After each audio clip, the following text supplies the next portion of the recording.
Diary of a Young Girl by Anne Frank, Part 3. To enhance the image of this long-awaited friend in my imagination, I don't want to jot down the facts in this diary the way most people would do, but I want the diary to be my friend, and I am going to call this friend Kitty. Since no one would understand a word of my stories to Kitty if I were to plunge right in, I would better provide a brief sketch of my life, much as I dislike doing so. My father, the most adorable father I have ever seen, didn't marry my mother until he was 36 and she was 25. My sister Margot was born in Frankfurt am Main in Germany in 1926. I was born on June 12, 1929. I lived in Frankfurt until I was 4. Because we are Jewish, my father immigrated to Holland in 1933 when he became the managing director of the Dutch Opekta company, which manufactures products used in making jam.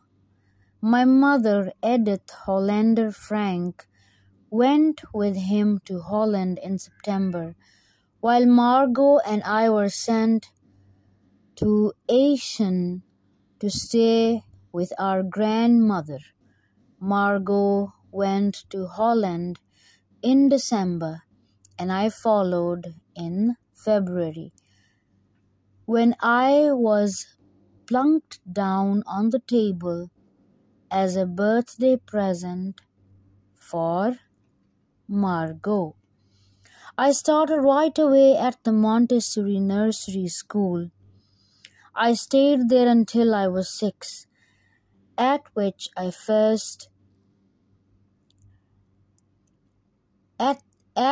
time I started first grade. In 6th grade, my teacher was Mrs. Cupers, the principal. At the end of the year, we were both in tears as we said a heartbreaking farewell because I had been accepted at the Jewish Lyceum, where Margot also went to school. Our lives were not without anxiety, since our relatives in Germany were suffering under Hitler's anti-Jewish laws. After the pogroms in 1938, my 2 uncles, my mother's brothers, fled Germany, finding safe refuge in North America. My elderly grandmother came to live with us. She was 73 years old at the time. After May 1940, the good times were few and far between. First, there was the war, when the capitulation, and then the capitulation, and then the arrival of the Germans, which is when the trouble started for the Jews. Our freedom was severely restricted by a series of anti-Jewish decrees. Jews were required to wear a yellow star. Jews were required to turn in their bicycles. Jews were forbidden to use street cars.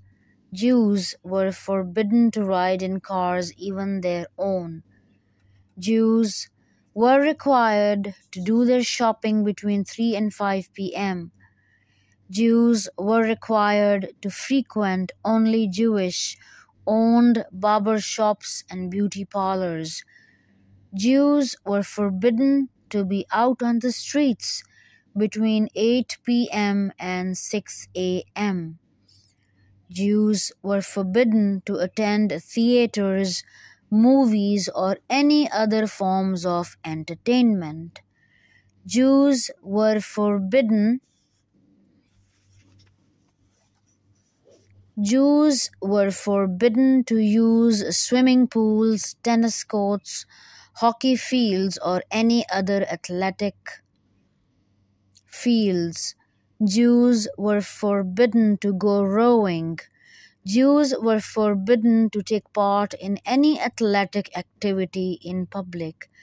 Jews were forbidden to sit in their gardens or those of their friends after 8 p.m. Jews were forbidden to visit Christians in their homes. Jews were required to attend Jewish schools, etc. You couldn't do this and you couldn't do that, but life went on.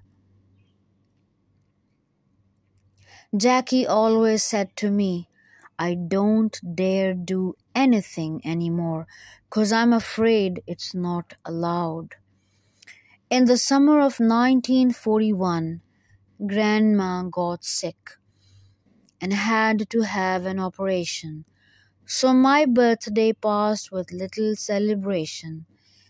In the summer of 1940, we didn't do much for my birthday either, since the fighting had just ended in Holland. Grandma died in January 1942. No one knows how often I think of her and still love her. This birthday celebration in 1942 was intended to make up for the others, and Grandma's candle was lit along with the rest. The four of us are still doing well, and that brings me to the present date of June 20, 1942, and the solemn dedication of my diary.